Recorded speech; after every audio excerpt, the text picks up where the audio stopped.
আপনি কি কখনো ভেবেছেন কেন অনেক মানুষ ইউটিউব চ্যানেল শুরু তো করে কিন্তু কয়েক মাস পরে তাদের আর কোনো খোঁজই পাওয়া যায় না? মজার বিষয় হলো বেশিরভাগ ক্রিয়েটার ফেল করে ট্যালেন্টের অভাবে না, ক্যামেরা, মাইক্রোফোন কিংবা এডিটিং স্কিলের কারণেও না। তারা থেমে যায় কিছু ছোট ছোট মিস্টেকের কারণে, যেগুলো শুরুতে তো খুব নর্মাল মনে হয় কিন্তু ধীরে ধীরে পুরো জার্নিটাকেই শেষ করে দেয়। হয়তো আপনি সেই মিস্টেকগুলোর একটা করছেন কিন্তু বুঝতেই পারছেন না। আজ আমরা 7টা মিস্টেক নিয়ে কথা বলবো, যেগুলো নতুন ইউটিউবারদের গ্রো করার আগেই থামিয়ে দেয়।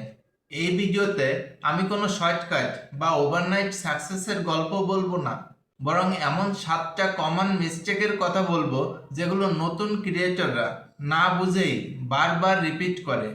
আর এই ছোট ছোট ভুলগুলোই ধীরে ধীরে মোটিভেশন, কনসিস্টেন্সি, এমনকি চ্যানেলের গ্রোথই পুরোপুরি থামিয়ে দেয়।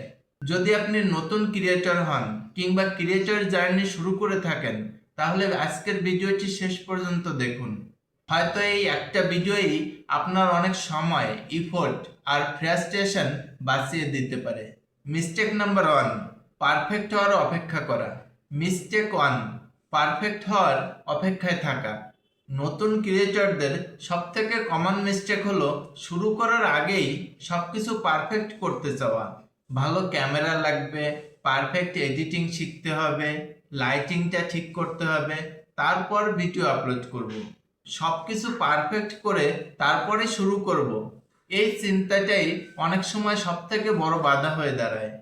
কারণ আমরা ন্যাচারালি চাই আমাদের প্রথম ইমপ্রেশন যেন আরেকজনের মন ছুঁয়ে যায়।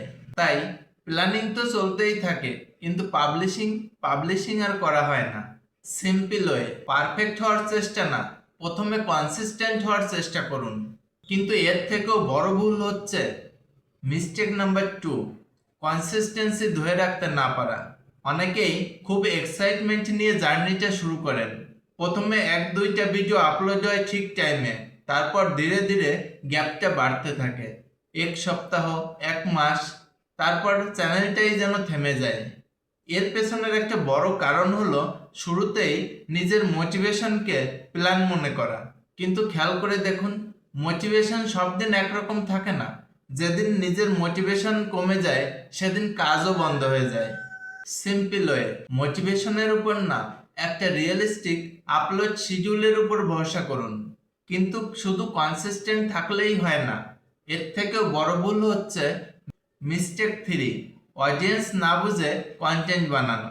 অনেক নতুন ক্রিয়েটর একটা কমন মিস্টেক করে, তারা কন্টেন্ট বানায় শুধু নিজের আইডিয়া থেকে, কিন্তু অডিয়েন্স অ্যাকচুয়ালি কী চায় সেটা কনসিডার করে না। মনে হয় যে আমার এই টপিকটা ভালো লেগেছে, আমি এটা নিয়েই ভিডিও বানাই। কিন্তু প্রবলেম হলো ইউটিউব শুধু ক্রিয়েটর সেন্ট্রিক প্ল্যাটফর্ম না, এটা audience centric প্ল্যাটফর্মও।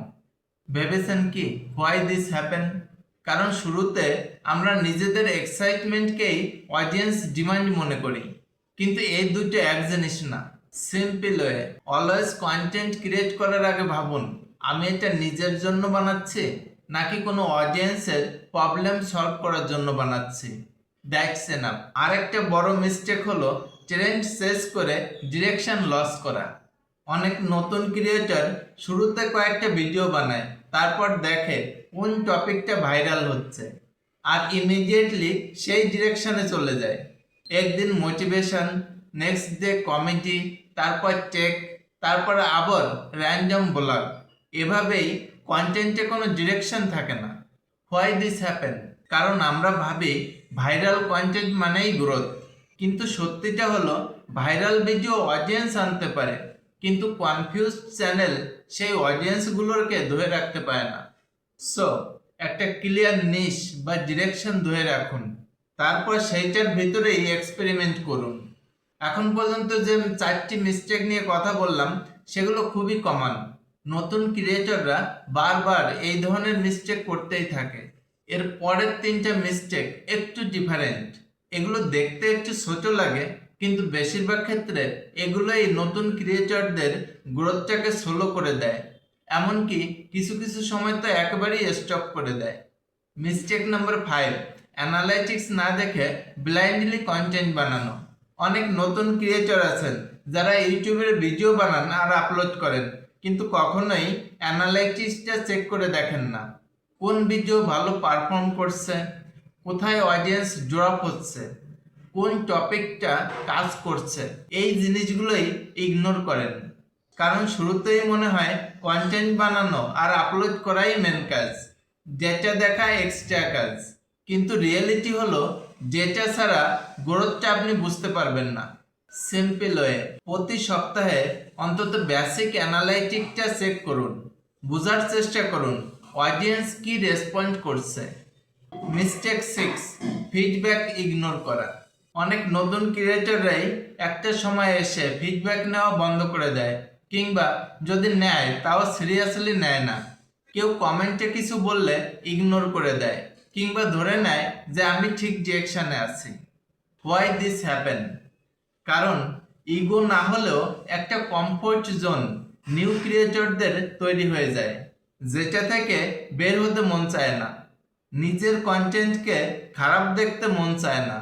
Simple way, ফিডব্যাককে criticism না ভেবে সিম্পল ইমপ্রুভমেন্ট টুল হিসেবে চিন্তা করুন, আর সেভাবে ধীরে ধীরে কিছুটা হলেও চেঞ্জ আনুন। আর এখন আসি লাস্ট মিস্টেক নাম্বার 7।